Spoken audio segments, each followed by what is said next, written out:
आदाब। असदिस्तान में आपका खैर मक़दम है। ये कहना मुझे अच्छा नहीं लगता है, इसीलिए मैंने बहुत सारे वीडियोस में नहीं कहा, लेकिन ऐसे ही तबरुकन कह रहे हैं कि जो नए लोग हैं वो चैनल को सब्सक्राइब कर लें और लोगों तक भी पहुँच ताकि वो भी सब्सक्राइब करें।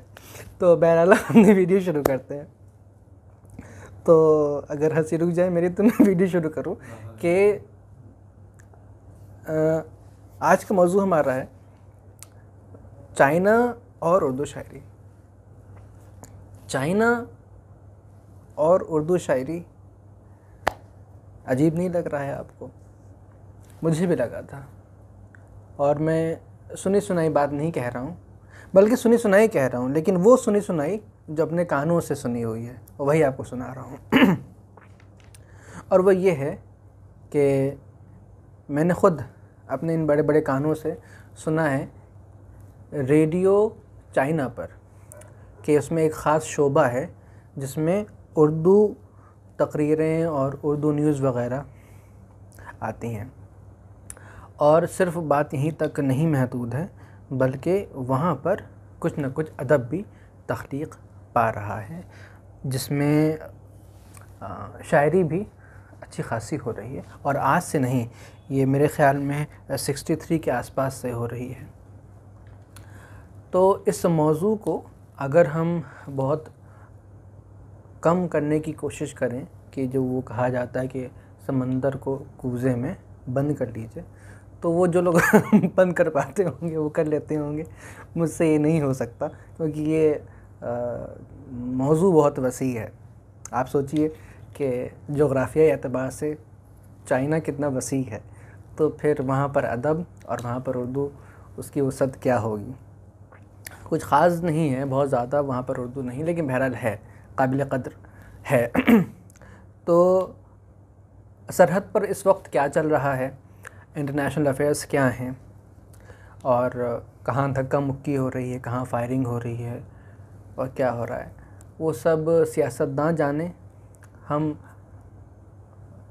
छोटे छोटे से लोग, लिखने पढ़ने वाले लोग, समझने वाले लोग, हमें ज़्यादा इससे ताल्लुक़ नहीं होना चाहिए, और है भी नहीं। एक हद तक ताल्लुक़ इससे होना चाहिए कि हमें मालूम होना चाहिए कि क्या हो रहा है क्या नहीं, बस इस हद तक। क्योंकि अगर हम कुछ कहेंगे कि ये क्या हो रहा है, क्यों हो रहा है, तो कभी चैनल ब्लॉक हो जाएगा, कभी फेसबुक आईडी ब्लॉक कर दी जाएगी, कभी कुछ और हो जाएगा। और बड़े बड़ों के साथ ऐसा हो गया। आप देख लीजिए, मैं यहाँ लखनऊ में बैठा हूँ, लखनऊ से दिल्ली तक चले जाइए आप और इसको देखिए कि जो कोई किसी बड़े के ख़िलाफ़ कुछ बोलता है तो उसके साथ क्या अच्छा अच्छा सलूक होता है। बहरहाल तो हम वापस आते हैं अपने मौजू पर कि चाइना और उर्दू शायरी। कहाँ तो हम अलिफ बे पे ते जी जनाब हुजूर सरकार की बातें करते हैं, और कहाँ चैंग चिंग मिंग विंग शूंग पिंग, और कहाँ तो कैसे हैं आप, और कहाँ चीनी ज़बान में नी हो माँ, कहाँ तो हम कहते हैं सुबह सुबह के सुबह बखैर गुड मॉर्निंग, और कहाँ चीनी ज़बान में ज़ो शांग हाओ। तो बहुत फ़र्क है ज़बान का, लहजे का और अल्फ़ाबेट्स का। लेकिन अदब और ज़बान और उसमें भी शायरी ऐसी खुशबू है जो सरहदों को नहीं देखती। सरहदें इस खुशबू को रोक नहीं पाती। और ये बात शायरी की दो आतशा हो जाती है जब वो उर्दू शायरी की बात हो। एक तो शायरी, ऊपर से उर्दू शायरी। तो हम तमाम शोरा का और अदबा का ज़िक्र नहीं कर रहे हैं इस वक्त, सिर्फ़ एक शायर का ज़िक्र कर रहे हैं। उनका नाम है इंतखाब आलम। आप नाम सुन के सोच रहे होंगे कि इंतखाब आलम, एक साहब को मैं जानता हूँ, एक ग्रुप है खुदा में ज़हरा सलामुल्लाह अलैहा करके, और भी कुछ ग्रुप्स हैं, उनमें एक साहब एडेड है, न जाने कहाँ के, अब बहुत तो पढ़े लिखे आदमी हैं, इंतखाब आलम काज़मी शायद। तो जब मैंने इनके बारे में सुना, इस चीनी शायर के बारे में, तो मुझे वो बेचारे इंतखाब आलम साहब याद आए। खुदा उनकी उम्र दराज़ करे, पढ़े लिखे आदमी हैं बहुत। तो आपको नाम सुन के लग रहा होगा कोई दिल्ली का रहने वाला है, कोई लखनऊ का रहने वाला है, और अभी मैं आपको इनकी शायरी सुनाऊंगा तो भी आपको यही लगेगा। तो मुख्तसर इनके बारे में तारुफ़ ये है कि ग़ालिबन 63 में ये जब पाकिस्तान और चाइना का सिफारती ताल्लुक़ कुछ ज़्यादा मज़बूत हो रहा था, उस दौरान ये शायद 13वीं जमात में थे, 13वीं जमात क्लास 13th।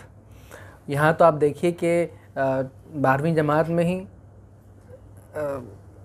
क्या आलम होता है, तो कहाँ इंतखाब आलम साहब का 13वीं जमात में चला जाना। वो चाइना का कोई स्कूलिंग का सिस्टम है बहरहाल। तो उस वक्त वो 13वीं जमात में थे, फिर थोड़ा और आगे बढ़े और इनको वहाँ गोया नौकरी मिल गई। और ये हुआ कि एक वफ्द तैयार हो, कुछ स्टूडेंट्स हों जो उर्दू ज़बान सीखें, क्योंकि पाकिस्तान से रब्त व ज़ब्त बढ़ रहा था।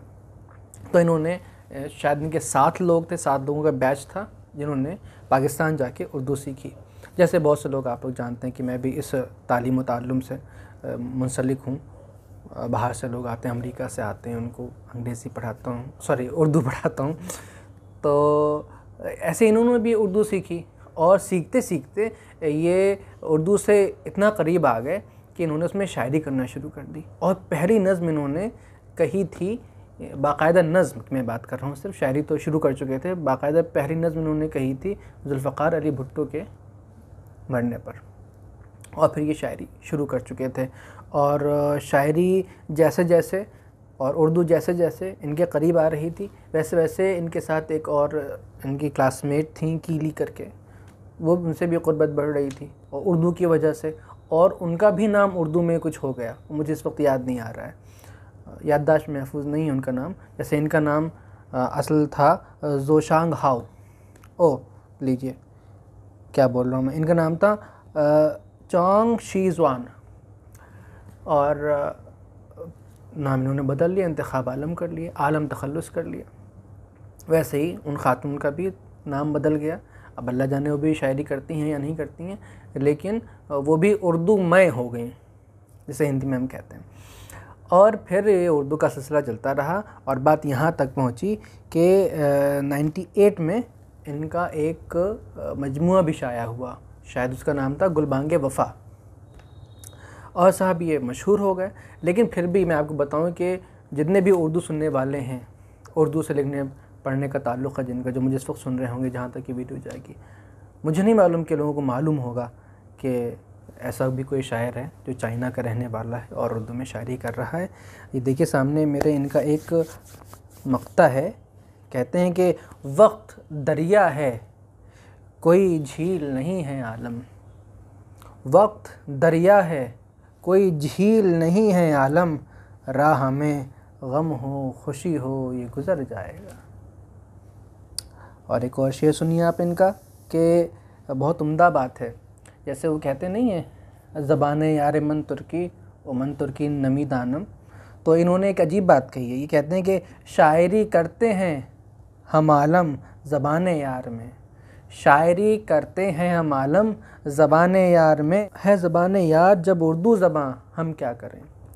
तो हम बात को यहाँ पर ख़त्म कर रहे हैं, एक उनकी गज़ल सुना रहे हैं आपको, बहुत अच्छी गज़ल है और आपको लगेगा नहीं कि कोई उर्दू वाला नहीं कह रहा है। सुनिए, बस जल्दी से समाप्त करते हैं इसको कि बैठ जाता था मैं थक कर अपने तन की छाँव में, बैठ जाता था मैं थक कर अपने तन की छाँव में, एक घर होता था अपने नाम का उस गांव में, एक घर होता था अपने नाम का उस गांव में, कतरे कतरे को, शेर मुलाहिज़ा फरमाइएगा, कतरे कतरे को तरसता ही रहा मैं उम्र भर, कतरे कतरे को तरसता ही रहा मैं उम्र भर, गो सफ़र करता रहा मैं उम्र भर दरियाओं में, गो सफ़र करता रहा मैं उम्र भर दरियाओं में, मर के जीता था कभी मैं जी के मरता था कभी, मर के जीता था कभी मैं जी के मरता था कभी, खुश नसीबी थी सफ़र था, खुश नसीबी थी सफ़र करता था दो दुनियाओं में। अब ये शेर मुलाहिज़ा फरमाइएगा, इसकी रियायत और तज़ाद देखिए। कहते हैं कि देखती आँखों से हम चुपचाप देखा ही किए। देखती आँखों से हम चुपचाप देखा ही किए। हुजूर गुफ्तगू जारी थी रंगे गुल पा नाबीनाओं में। गुफ्तगू जारी थी रंगे गुल पा नाबीनाओं में। और जिस शजर को, शेर मुलाहिज़ा फरमाइए कि जिस शजर को काट कर उसने हटाया राह से, जिस शजर को काट कर उसने हटाया राह से, रह चुका था वो शजर उसके करम फरमाओं में। रह चुका था वो शजर उसके करम फरमाओं में। ख्वाब में आलम ने औजे अर्श तक परवाज़ की, और जागे तो वही चक्कर था अपने पाँव में।